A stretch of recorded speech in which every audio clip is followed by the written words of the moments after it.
Find that place by the still waters, man, in the green grass. Chill out in it.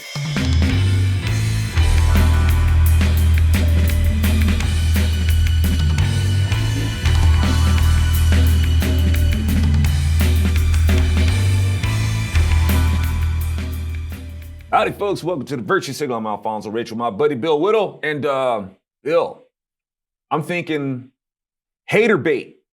Hater bait, man. Let's talk about haters.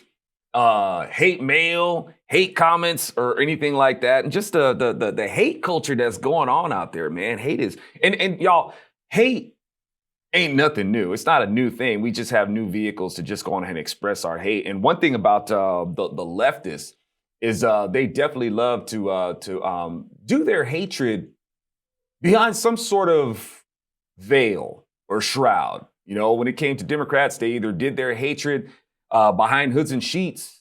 Now they're doing they're doing their hatred behind the veil of a computer screen from a undisclosed location, or whether they want to go ahead and put on like these masks and stuff like that, or they want to put on a whole bunch of makeup and all that sort of stuff. But bottom line is, a lot of times these people are they want to hide their face behind something, but as they project a bunch of hatred. So I get my, actually, I don't get as much hate mail as I used to.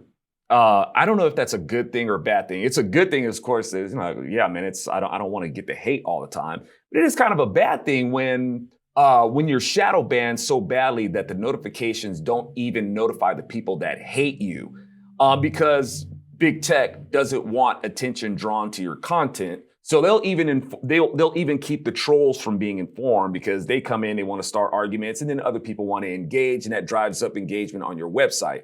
So almost in a way, I miss the trolls. But if your content is being seen, it's kind of par for the course. And when trolls come in, that means that your content is being seen. But they do. The places that they're coming from with their hate, and I know that you get your share of yours, Bill, especially like I caught wind of a last couple of stratospheres that you were doing. And rather than making a solid argument for what it is that you're against what it is that you're saying, they come in with the vitriol. And as if somehow that's going to make their position legitimate or something like that, talking about something that they really don't know. They have a very academic view of it, don't really have the life experience. Not that either one of us are particularly that old concerning the things that we're talking about, but we have the life experience to know what is reflective of these ideas, and how when people try to implement these things and make institutions about these things, and people who have a certain attitude that feeds these kind of things that they think is liberating, but when in actuality, they're giving more power to the state and setting themselves up to be serfs and the rest of us to be serfs. And somehow they think that this stuff is empowering. Am I kind of getting down to the same frequency that you're thinking about? With the disappointment, it's disappointing when it's like you feel sorry for these people.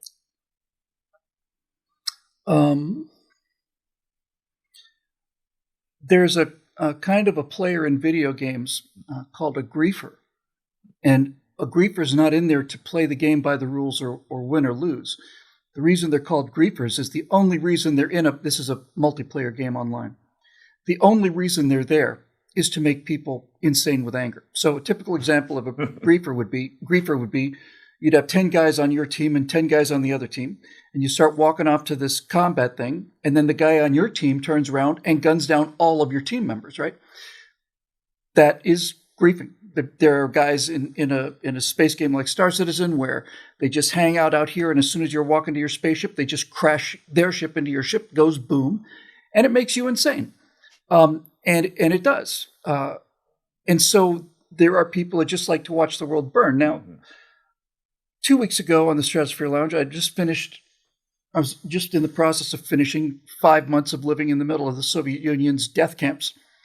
And I'd been spending 14 hours a day working on writing these things. And somebody came in, it was the 1 year anniversary of the invasion of Ukraine. And somebody came in and said, America's done just as many bad things as Russia. And I just said, oh, really? And I just started going through all of the Soviet invasions, all of the encroachment, all the rest of it. And then people start chipping in about the whole thing. And 2 weeks ago, I haven't put that video up yet. I was going to not put it up, but I had a number of people last night when I did it this again saying I should, because I really lost my temper on the first one. I really did. A lot of F-bombs. I've never done that. I've done that once before, I think, on 300 and some Stratosphere Lounge shows. And so when that was over, after I had a chance to think about it, I realized I'm not ashamed of anything I said. I won the argument. I'm just ashamed of how I said it. And I'm ashamed of how I said it because I let them get me angry. When we talked about more or less the same issue the second time, a week later, I was armored up for this, right? I was expecting it. I still got a little heated, but I didn't get insane like I did the first time. I was just tired. I was physically tired. And I just spent, months living with a system that murders tens of millions of people. And to have somebody come in and say it's just the same as the United States, just lost my mind on it. So I don't read the comments. I don't ever look at it. I read our comments. I read our members' comments, and I get our members' emails. But I never, ever, ever look at the comments on YouTube. And what I found the other night was that 2 or 3 of the people who were coming in to the chat session, we're doing the Stratosphere Lounge live, probably had 300 people live, I guess. A lot of the people coming in there were coming in there to make a point, and when they were getting defeated on the point, I could begin to feel where it starts to switch to now they're just pushing my buttons, And one of them just getting obnoxious enough, I just banned him. I used to think in the days of eject, I wouldn't ban anybody. I felt it was a free exchange ideas. So on. What I found is one person would come in. If I had 100 comments on an essay, one person would come in, say something awful, and then the entire conversation in the comment stream was about that guy. Yeah. Right? He was stealing my audience. He's a parasite. He was like a leech. Yeah. Now he's got an audience that was my audience, and he gets to spout in front of it. So generally when I see that, I've just been banning them. But the internet makes it's easy to hate people on the internet because you're being reduced to a level of communication that's completely intellectual. There's no emotion behind it. And strangely enough, that makes it easier to hate people. What I mean by that is just several times I'll have, you share text with somebody, a friend or somebody you like or something, and a text will come through or something. You go, what? What's that? It's like, you didn't hear the tone. You didn't hear the emotion behind the words. That's why these emojis are so popular. Right? I thought, they're just ridiculous. But then I started realizing, no, what they're doing is they're filling in the emotional substrata of communicating just through, words, short series of words, just little, broken sentences. And these things are there to kind of punctuate things emotionally. Yeah. So, it's a part of human nature that people will remember the bad over the good. Get 100 in the days of eject, you get 100 positive comments, and then you get one negative one, and that's the only thing you can think about because it seemed unfair. Because they were unfair. They were like making me say things I didn't say. So hate mail is easy in this age, and I think the only way to deal with it is to be prepared for it. And for the life of me, I mean this from the bottom of my heart, I do not know how Mike Knowles or Ben Shapiro or Matt Walsh go out and do what they do. I just plain refuse to do it. Once it started getting that toxic 6-7 years ago, I said, I'm done. I'm not doing any more colleges anymore.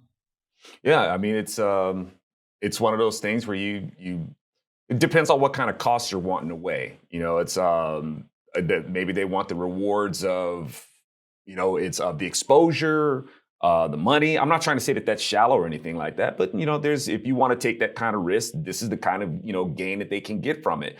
For me, I don't have an interest in getting out there and trying to get people melt down and get out there and debate with people and making people angry. I want to wake people up. I don't want to melt people down. And there's a lot. And the thing is, there's a lot of sensationalism in that. Okay, and I'm not here. The politics, man. This kind of stuff ain't no spectator sport for me.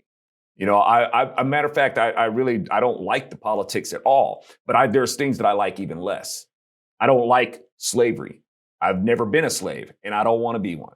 Right? I don't like tyranny. I don't like genocide.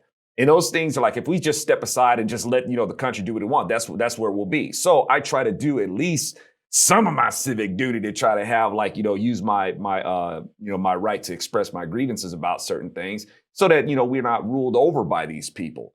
And even with you mentioned the comment section. I don't like to read the comments either. But I do just to have a connection with our audience. I want to hear what they have to say too. And it's not so much that we take these people personally, even when they're coming in and you get mad or I get mad or anything like that, about what these people are saying. What it gets down to and what makes us angry about it is that because people be like, well, you shouldn't take politics so seriously, and politics shouldn't get in the way of friendship, and politics shouldn't get in the way of family and all that sort of stuff. It's like pump your brakes. This is why politics can seem to get personal. Because at the end of the day, when these people are pressing to make an ideology, an institution that will rule over us and end up ultimately being oppression to us, then it's like, yeah, I might get a little bit mad about that. It's like, really? You want to vote for that? You want to vote for this person to do that? And when these people are coming in trying to tell us that we don't know what we're talking about, when these kind of systems in these nations are put in place, and you want to tell, and we're looking at how the dynamics play out. We look at the attitudes that want stuff of like this, to be the thing that we're ruled by. We're looking at it, and you don't get it, and you're trying to tell us that we're stupid. It's like, look, man, you guys are coming at this. One, your hate is driven by some other stuff, man, that you're not even angry at us. You just got some deep-seated issues. Somebody wronged you somewhere. And you want to take this out on somebody else. You want other people to be responsible. You want some sort of justification. You're not even really angry at us. You're just looking for, you want to be a griefer. You've got just some other deep-seated issues that you want to vent and take out on somebody else. And you feel like all society, you just want people to be socially responsible for your feelings. And you lash out at other people. And those kind of attitudes end up becoming policies that we have to live under. One of those policies is socialism. As the saying goes, it's the equal sharing of misery. And these people want to force their misery onto other people, whether it's in a video game or whether it's in our freaking bank accounts or any place else. That's just what they want to do. They will not be happy. They will not be validated until they feel like they have made everybody as miserable as they are. These are your haters. One of the things I found about the people in the comment section in the last couple shows was when it got egregious, I would, in real time, I'd check out their YouTube page. And I did that 3 times. And all 3 of those people have 0 followers and 0 content. And so this kind of thing, constantly just hate. I don't use the word hate speech because I think it's been misapplied. You said something I don't like, so that's hate speech. But there are haters in there, no question. And what I realized was these people don't have any footprint of their own. It's easy to snipe from the shadows. There's nothing you can counter with them with. And when I found people who had no content, no membership, no subscribers, nothing, those people I would just ban. And I used to feel bad about banning people. I don't feel bad about it anymore. There is a good side to this, and that is as a result of that first little fiasco. I was getting into a shouting match with a couple of people, and one of them came back a week later. And as we were signing off the first night, he was saying things like, bring me in, so we can have a talk about this. The show's not set up like that. I don't have a phone line. It's not a call-in show. And to my astonishment, he came back a week later, and he perfectly fine, So on some small percentage of these interactions, people will come in with with all kinds of ill intent, and then I guess they hear something that they thought was interesting, and it doesn't have to go that way. But people don't behave this way in person, because if they did, they get punched in the face. And as we talked about in my show this week on consequences, there's not enough punching in the face going on. Yeah, that keyboard karate only goes so far, man. And I know that a lot of these people, they have, sock puppet accounts. They just get on and, their account is either new or they have no content or anything like that. And they're just looking for, people to troll or just bring grief towards. And it's not always, from the left side of the aisle who comes with their hate. Sometimes it comes from the right side of the aisle too. And one thing, more and more of it is happening. Absolutely, it's very disturbing. It's very disturbing, Bill, and it's part of the gaslighting. Like I said, I hadn't gotten hate mail in a long time, but one of the bigger grievances that people seem to have, like that they express in the comments, is me and my faith, right? It's only been 10 seconds and already Zoe is talking about Jesus, and what does Jesus have to do with it? And it's like, look, if we're going to talk about virtues, and it's just something that's people, you don't have to understand it, but I would recommend that you do. Virtue is not a man-made concept. We didn't make it. When people talk about these natural rights and stuff like that, as we've discussed on here before, nature doesn't recognize rights. There's no such thing as natural rights. Nature is rights are something that you have to be able to comprehend. And who has the corner on actually comprehending rights? That is a concept that even existed before our creation. So I'm not going to sit here and try to pull an idea of virtue out of my behind like a lot of people out there do, that's getting the world into a whole bunch of trouble. I have to fix my sense of virtue on something that has been here longer than me and will be here longer after. So I'm not going to insult anybody by trying to wax, virtuous and stuff like that and try to tell you what I think is virtual or not. I have to base it on something. And that just happens to be what I find in the Bible. And I haven't found it to be incorrect. I see a lot of fallible writings by other people and their ideas of virtue that do not stand the test of time, whereas the Word of God does. So, I don't have to explain that to folks, and y'all don't owe me an explanation either. But I think some people, they decide that, well, this is what I think the virtue signal is supposed to be. And that is part of the world's problem, is people thinking that they have this corner or the ideas of what virtue is. And what we end up is a lot of perversion that we have to live under. So I don't want to be one of those people. I don't want to contribute to that problem. So I hope that kind of clears some things up, for the haters out there. And even when we started this show, I think Bill has, been, because we're talking about the moral underpinnings under the politics and stuff like that. And Bill's been very gracious to allow me to be able to express these ideas from this point of view with y'all. That's not what the show is supposed to be. It's not a Bible study. I have a Bible study, right? But at the same time, we do understand that the sense of virtue is being controlled by perverts, and we're trying to push back. And if we're going to push back, we need to push back with something solid. If we don't, and we assume that we could just go ahead and have our sense of what virtue is, then we're no better than the people that we're trying to defend ourselves against. Couldn't agree more. Indeed. And you mentioned the guys who are dealing, just kind of like on another note, and I guess I don't know why I'm really bringing this up, but I just heard that Isaiah Washington is he's retiring from acting, or from being an entertainer. And speaking of the guys that you mentioned, who's like, man, I don't know how these guys do this. Isaiah Washington, he's saying, man, the vitriol, the hatred is just too much.